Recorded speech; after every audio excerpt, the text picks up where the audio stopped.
नमस्कार। तबसरा आज दोपहर तक में एक बार फिर आपका स्वागत है और मैं हूं आदर्शपाल गुप्ता और मेरे साथ हैं वरिष्ठ पत्रकार सतीश वर्मा जी। सतीश जी, आज भी 3-4 खबरें हैं जिसपे हम चर्चा करेंगे। सबसे पहले हम बात करते हैं, आज विजय दिवस है।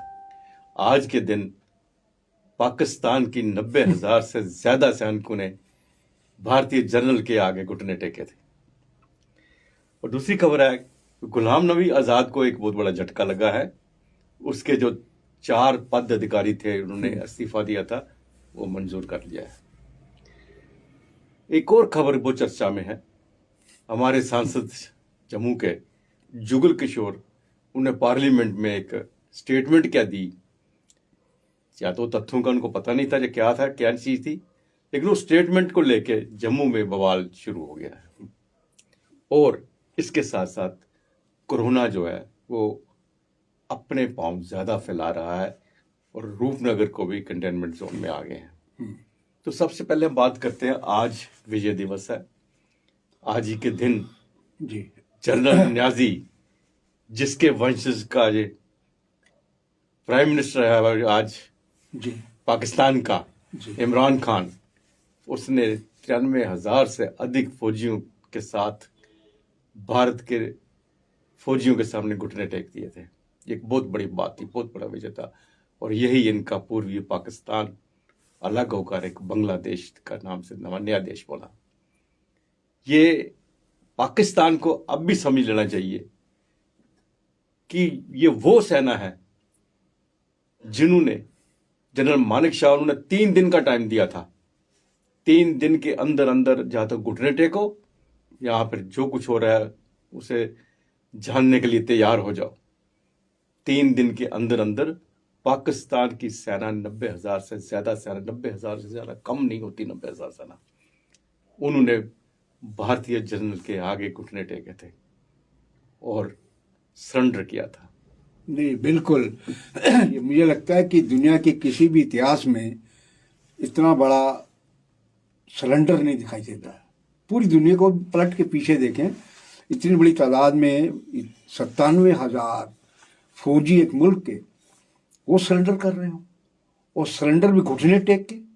तो मैं समझता हूँ ये उस वक्त का जो देश का नेतृत्व था, प्रधानमंत्री इंदिरा गांधी के बारे में ये कहा जाता था कि वो जो एक बार तय कर रहे उसको करके रहती थी। शायद इसीलिए अटल बिहारी वाजपेयी, जो भाजपा के उस टाइम शीर्षस्थ नेता थे, उन्होंने उसे दुर्गा का अवतार कहा था। ये सब इतिहास की बातें हैं। अब राजनीतिक चश्मे से हम लोग उनको वो स्थान ना दें आज, लेकिन ये सच्चाई है, दुनिया की हिस्ट्री में दर्ज है। वो अमेरिका में हो, लंदन में हो, इवन पाकिस्तान में हो, सब इंदिरा गांधी को जानते हैं कि इंदिरा गांधी ने की नीतियों थी। और हमें तो सूत्र ये भी बताते हैं कि उसकी अगली कोशिश ये थी इंदिरा गांधी की, नॉर्थ वेस्ट फ्रंटियर का थोड़ा हिस्सा छोड़ के जितना बाकी हिस्सा बचा है, खास तौर से जो उसका हिस्से का पंजाब है, रावलपिंडी, लाहौर, इस्लाम, ये आपका जितनी बाकी इलाके हैं, ये सब हमारे हिस्से में जोड़ दिए जाए। लेकिन उसकी कहीं पाकिस्तान को भनक मिली, अमेरिका के जरिए मिली, एजेंसियों के जरिए मिली, वो उनको वो ऑपरेशन विड्रॉ करना पड़ा। तो मैं समझता हूँ कि आज भी लोग बड़े गौरव से कहते हैं ये पाकिस्तान, तुम्हारी हैसियत हम जानते हैं। बिल्कुल बिल्कुल। तुम्हारे 97,000 लोगों ने जनरल न्याजी, जो बड़ा फन्नेखा बनता था, सरेंडर किया था हमारे जनरल अरोड़ा के सामने, घुटने टेक के किया था, कान पकड़ के किया था, हथियार समेत किया था। तो मैं समझ, आप ठीक कह रहे हैं आदर्श जी, कि पाकिस्तान वो हिसाब है ना कि एक दुम है जो पाइप में पड़ी रहती है, निकालो फिर टेढ़ी होती है। तो पाकिस्तान की फितरत नहीं चेंज होती थी। कहते हैं आदमी का फितरत एक ऐसी चीज़ है, वो कभी चेंज हो सकती, जितना मर्जी कर लीजिए। आपने शुरू में देखा जिस तरह पार्टीशन हुआ, लियाकत अली पहले प्राइम मिनिस्टर बने, किस प्रकार इन्वेडर भेजे, उसमें पाकिस्तान फौज के भी लोग थे, और ये सब सिलसिला चलता रहा। लेकिन इंदिरा गांधी ने ऐसा करतब करके दिखाया कि इनके पसीने छूट गए और इनको सरेंडर करना पड़ा और बांग्लादेश बन गया। मैं समझता हूँ आज के दिन वो जो हमारे वीर जवान थे जिन्होंने उस टाइम अपनी कुर्बानियां दी, उनको नमन करने का मौका है। पीपी न्यूज लाइन उनको शत शत नमन करता है, और देश के उस टाइम के प्रधानमंत्री इंदिरा गांधी को भी प्रणाम करता है, इसीलिए कि वो कुशल नेतृत्व था। वो बोलती कम थी, वो एक्शन ज़्यादा करती थी, और इसीलिए समझते हैं हम आज यहाँ बलिदान स्तंभ जो बना हमारे जम्मू में, वहाँ एक बड़ा अच्छा कार्यक्रम हुआ उन वीरों के लिए, उनको याद किया गया, जिसमें सेना के बड़े बड़े core commander, DGP Dilbag Singh और तमाम बड़े बड़े सुरक्षा बलों के अधिकारी वहाँ मौजूद थे। तो हम प्रत्येक हिंदुस्तानी के लिए ये फ़ख्र की बात है। प्रॉक्सी वार करता रहे, पाकिस्तान को पता है कि 1-to-1 वार में इंडिया से हम कभी नहीं जीत सकते, क्योंकि हमारी फौज वो है जो चने खा के भी लड़ाई लड़ना जानती है। चने और एक गिलास पानी पी लेगी, फिर भी घर में घुस के मार कर आएगी। मुझे एक किस्सा याद आता है कि एक कैप्टन साहब थे शिपर, वो मुझे पहले दिन कोई साल पहले मिले, हालांकि वो दूसरी विचारधारा के। वो कहते मेरी आरएसपुरा पोस्टिंग थी, तो जंग से पहले की बात, पता चला कि इंदिरा गांधी आ रही हैं। हम बंकर में थे, हम हैरान थे कि इंदिरा गांधी का नाम इतना, तो बंकर में आ गई। और हमने पूछा मैडम क्या चाहती हैं आप? उसने कहा मैं लाहौर चाहती हूँ। कहता हम पूरा पाकिस्तान ला के देंगे। बिल्कुल जज्बा देखिए, फौज का जज्बा, वो उस टाइम मतलब जान पे खेलने को तैयार थे।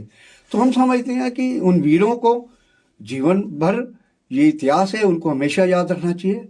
बड़ी हमारी भी कुर्बानियाँ हुई थी, और उन वीरों ने तभी लता मंगेशकर जरा आंख में भर लो पानी, जो शहीद हुए हैं उनकी जरा याद करो कुर्बानी। तो मैं समझता हूँ कि ये एक इतिहास का बहुत बड़ा एक आश्चर्यचकित करने वाला एक पन्ना है, जो दुनिया भर के मुल्क मान गए। और उस वक्त खास तौर से मुझे एक किस्सा और याद आता है। उस समय अमेरिका पाकिस्तान की पीठ पर था। अमेरिका के तत्कालीन राष्ट्रपति ने इंडिया को धमकी दी थी कि मैं 7वां और 8वां बेड़ा भेज रहा हूँ। इंदिरा जी ने कहा, यही भाषा थी कि मामा तुम 9-10वां ही भेज, अब लड़ाई है तो लड़ाई है। तो ये जीवटता जो थी इंदिरा गांधी में। और सेना अध्यक्ष जनरल मालिक शाह की बात कर रहे हैं, उनका तो कोई सानी नहीं है। हालांकि उसके बाद एक से बेहतरीन हमारे जनरल आए, मौजूदा जनरल भी अच्छे हैं। कुल मिला के हम कहें कि हमारी भारतीय फौज को सलाम करते हैं हम, और उनकी कुर्बानियों को, और उनकी, मैं कह रहा हूँ, कई अनसंग कहानियां हैं जिनका जिक्र चंद लम्हों में नहीं हो सकता। और हम आज फिर एक बार उन भारतीय सैनिकों, वीरों को, अफसरों को, सबको अपना शत शत नमन करते हैं। और इमरान खान न्याजी को संदेश देते हैं जी, ये इतिहास को मत भूलो जी, भारत की तरफ उंगली उठाने वाले। बिल्कुल, तेरे को पता है कि अगर एक हिस्सा गया है, चिंता मत करो, अगर ऐसे ही हालात रहे तो पाकिस्तान दुनिया के नक्शे से मिट जाएगा। बिल्कुल। सतीश जी, राजनीतिक हलचल बहुत चल रही है, जिसकी हम अक्सर चर्चा भी करते रहे हैं। गुलाम नबी आज़ाद एक गुट को लेके लगे हुए थे, जिस तरह से ना तो उन्होंने कांग्रेस से नाता तोड़ा, ना उन्होंने कांग्रेस से मिलकर यहाँ पर चले। उन्होंने एक ऐसा काम किया जिससे उन्होंने एक प्रेशर टैक्स जिसे कहते हैं, कि उनके कुछ ऐसे नेता थे जिन्होंने कांग्रेस के अपने पद से इस्तीफा दिया, और वो उनका वैसे का वैसे पड़ा हो, तो उन्होंने एक दबाव डालने की कोशिश की। लेकिन आज वो उनके जो चारों के चारों नेता थे, उनके जो त्याग पत्र इस्तीफे हैं, हाईकमांड ने मंजूर कर लिए हैं। और ये मैं समझता हूँ एक आज़ाद के लिए एक बहुत बड़ा झटका है। नहीं, बिल्कुल आप ठीक कह रहे हैं। देखिए, गुलाम नबी आज़ाद जिस दो नाव में पांव रख के चल रहे हैं, अभी भी चल रहे हैं। उन्होंने G23 बनाया इसीलिए कि उन्होंने सोचा कि कांग्रेस आलाकमान को हम दबाव देकर अपनी मनमानी कर लेंगे।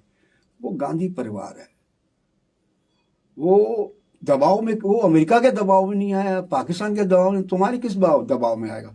तो मैं समझता हूँ आज़ाद साहब किसी गलतफहमी में थे, या तो उनके सलाहकार उनको गलत गाइड करते रहे। उन्होंने जो सभाएं पिछले दिनों की, निस्संदेह उसमें भीड़ उमड़ी, लेकिन भीड़ कैसे उमड़ी? पीछे, उनके पीछे भी पोस्टर सोनिया गांधी, डॉक्टर मनमोहन सिंह, प्रियंका गांधी और राहुल गांधी के थे। कल जो घटना घटी है, जिसमें 4 पदाधिकारी, और कुछ छोटे नहीं है, जो GN मोंगा है, वो हमारी काउंसिल के चेयरमैन रहे हैं जी। एक सरूरी है, वो उपाध्यक्ष हैं। तो ये वो बेहद करीबी लोग हैं जिनके इस्तीफे पदों से मंजूर किए गए हैं। तो मैं समझता हूँ एक बड़ा इस्तीफा भी पदों से ही दिया था। हाँ, तो इसलिए उनको एक बड़ा झटका आज़ाद साहब को। अब आज़ाद साहब को समझना होगा कि वो आखिर किस नाव में चलना चाहते हैं। एक नाव उनको छोड़नी पड़ेगी, या कांग्रेस की नाव, या जो दूसरी नाव जो हम भी समझ रहे हैं, लोग भी समझ रहे हैं, या तो वो नाव। क्योंकि अब जिस प्रकार कांग्रेस आला कमान की ओर से इस प्रकार का एक्शन लेना, इसका मतलब उन्होंने बड़े दिन बर्दाश्त किया कि बिल्कुल भाई ये थोड़ा लाइन पर आ जाए, लाइन पे आ जाए।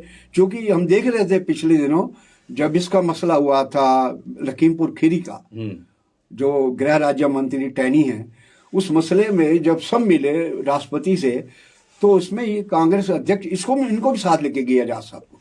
तो मैं समझता हूँ कि एजाज साहब को समझना चाहिए था, अगर तुम्हें मनाने की कोशिश की जा रही है तो आखिर किस प्रकार की जल्दबाजी है। तो अब भविष्य गर्म में है, एजाज साहब अगली रणनीति क्या तय करते हैं, लेकिन इनके जो समर्थक हैं जी जी। उनके लिए निश्चित तौर पर भविष्य पर उनके लाजमी सवाल खड़ा हो रहा है। सीसी हमें अपने सूत्रों से यह भी पता चला है कि जी। यहाँ के कुछ स्थानीय नेता हाईकमांड में गए थे और उन्होंने सोनिया गांधी जी। से भेंट भी की, जी। और उन्होंने कहा भी कि ये एक तरफ करो, बिल्कुल या तो उन्हें कांग्रेस में रखो, बिल्कुल या दूसरी तरफ करो। मतलब कांग्रेस में रह के भी वो कांग्रेस के नहीं है हो रहे। तो दो पार्टियां, एक तरफ आधा ही कांग्रेस एक तरफ जाके अपना प्रचार कर रही है, आधी कांग्रेस एक तरफ जाके अपना प्रचार कर रही है। मुझे लगता है कि वो सब बातों को देखते हुए उन्होंने पहला स्टेप ये लिया है कि इनके जो जो पदाधिकारी चार थे उनका इस्तीफा मंजूर कर आपने दिया। बिल्कुल 100% बात सही कही है आदर्श जी। क्योंकि बड़े दिनों से पेंडिंग था मसला। वो जो नेता हैं जम्मू से गए थे, वो गए थे हालांकि एक शिष्टाचार मुलाकात के लिए, लेकिन उसमें ये मसला भी आज सामने आया कि भाई क्या करना है। उन्होंने कहा अगर आप तय नहीं करेंगे तो माहौल और खराब होता है, जी। या इधर करिए उधर करिए, या तो नामंजूर कर दीजिए कि हम इस्तीफा नामंजूर करते हैं। तो अल्टीमेटली पार्टी वाला कमान को फैसला लेना पड़ा। और इस फैसले के बाद हम मेरी भी एक दो आजाद समर्थक नेताओं से बात की कोशिश हुई है, लेकिन कोई कुछ बोलने को तैयार नहीं है। सबके मुंह सिए हुए हैं और कोई बोलने को तैयार नहीं कि आखिर अगला स्टेप क्या होगा। वो कहते हैं आजाद साहब देखेंगे आजाद साहब क्या करते हैं, इतना जी। कह के बात करते हैं। जी। अब एक और बड़ी चर्चा में है बात, हमारे में जो सांसद है यहाँ के जम्मू पुंछ कॉन्स्टिट्यूंसी के, जुगल किशोर जी, उन्होंने पार्लियामेंट में एक स्टेटमेंट दी है कि जम्मू के अंदर मेट्रो का काम कंप्लीट हो चुका है, तकरीबन कंप्लीट हो चुका है। जबकि हम जमीनी सतह पर देखें तो मेट्रो का भी काम तो शुरू तो हुआ ही नहीं। हाँ। अभी कल ही शायद उसकी डीपीआर वो कंप्लीट हुई है, उसको भेजी गई है।